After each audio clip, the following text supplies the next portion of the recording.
The Bench by the Ocean Part 4. The Quiet Storm.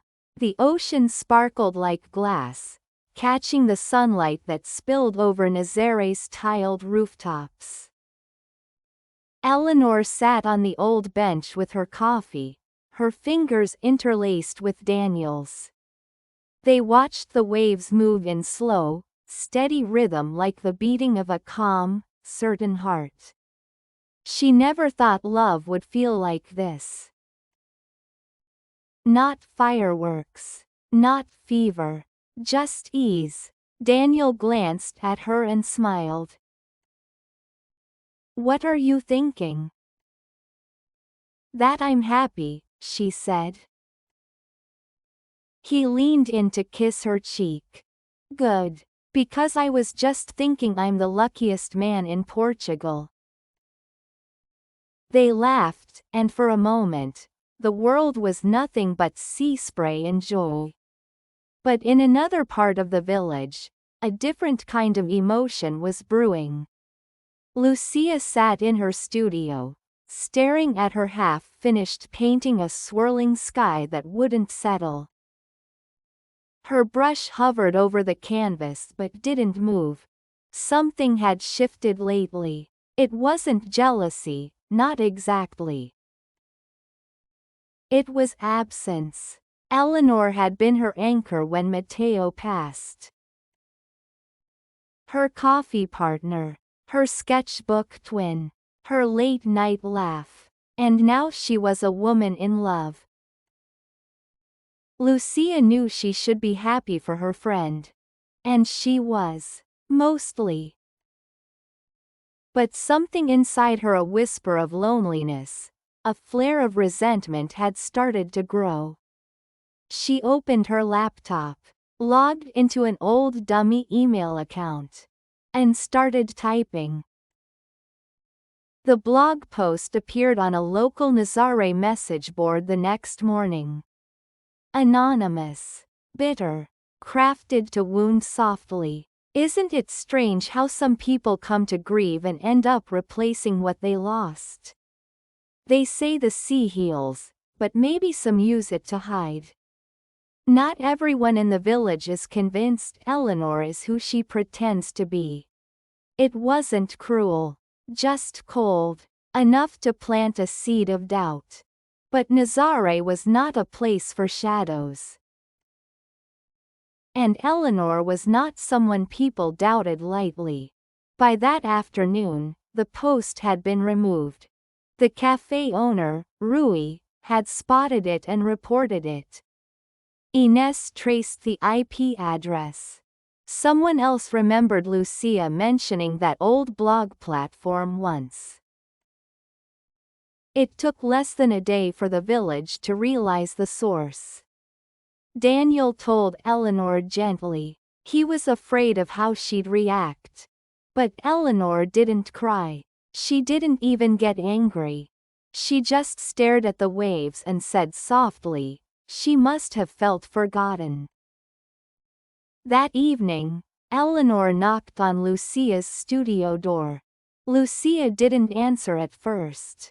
But eventually, the door opened with a reluctant creak. Eleanor stepped inside. The air smelled like paint and regret. Lucia didn't look up. "I know why you're here. I know why you did it," Eleanor said gently. Silence. "I'm not here to scold you. Or shame you. I'm here to say I'm sorry." Lucia blinked. "I didn't mean to drift so far. I got caught up in happiness and forgot how to share it. I should have made more time for you." Lucia finally looked at her. Her eyes were red. "I missed you," she whispered. "And I hated that I missed you." Eleanor crossed the room and hugged her. "I'm still here. If you want me." Lucia broke into tears in her arms. The next morning, the two of them walked the beach together, barefoot in the cool sand. There were no cameras, no sketches, no lovers, just two women and the sea between them. Eleanor carried a small sketchpad. Lucia carried silence. After a while, Eleanor said, "I think I stopped showing you who I was. And you probably felt like I disappeared." Lucia kicked a shell. "You didn't disappear. You just became someone I wasn't part of anymore." "That wasn't my intention." "I know." They walked a little farther. Lucia stopped. "Do you still want me in your world?" Eleanor turned to her, without hesitation. "More than ever." And that was how the healing began, not with a big apology, but with small truths spoken gently. The next week, they sat together in Lucia's studio, drinking tea and brainstorming. "I was thinking," Eleanor began, "what if we did the blog together?" Lucia raised an eyebrow. "Together? Like a shared journal?" "Not just journal. Stories. Art. Daily life in Nazare. You paint, I write. You sketch, I photograph. We both reflect." Lucia looked down at her hands. Then smiled. "I love it." They called it the Still Water Journal. The first entry was simple. A sketch of the bench. A short poem beneath it. "The bench that watched us drift now sits beneath our steps and welcomes us home again." The village loved it. As days turned into weeks, the post that once threatened Eleanor's peace became something of a ghost, a forgotten whisper lost in stronger winds. The villagers never brought it up. Daniel never pressured her to talk about it.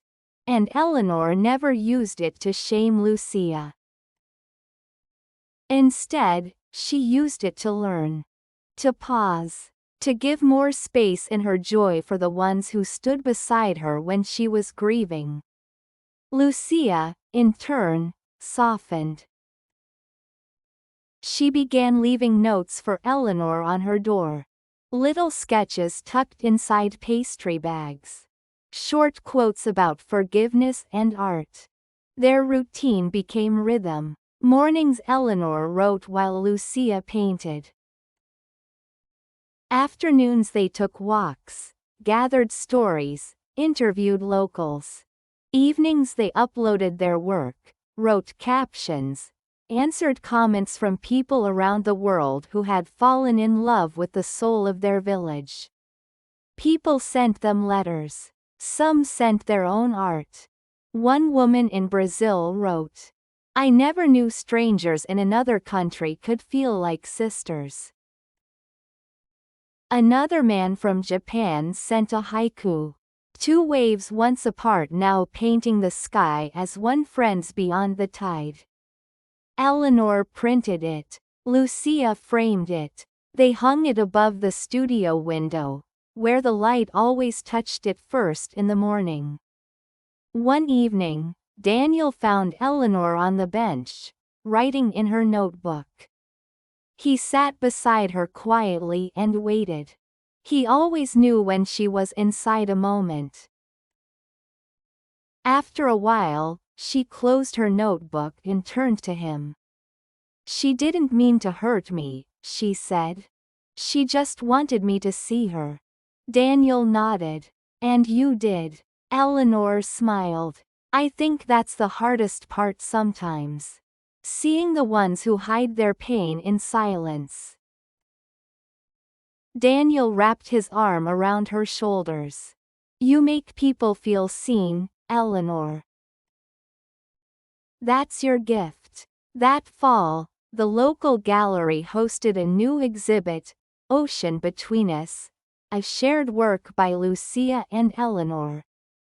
Paintings of wind and tide. Photos of wrinkled faces and fish nets. Quotes scrawled in mixed handwriting on driftwood.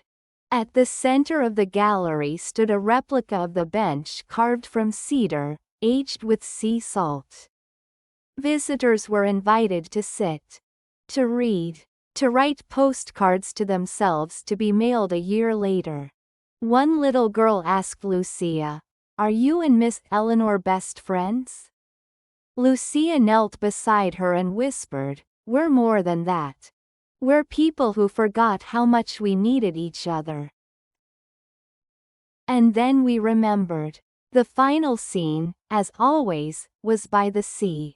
Eleanor and Lucia sat on the real bench, sketchbooks open, salt in their hair.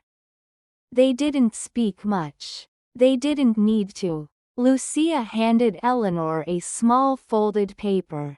Eleanor opened it. It read, "We broke apart but the tide brought us back not as we were but as we were meant to be." Eleanor smiled. "I think we should add poetry to the journal." Lucia laughed. "If you write it, I'll illustrate it." The waves rolled in. The wind played in their scarves. And the bench, the same old bench that had watched grief, love, reunion, and silence, now held the weight of two women who had finally learned how to stay. Not perfectly, but together.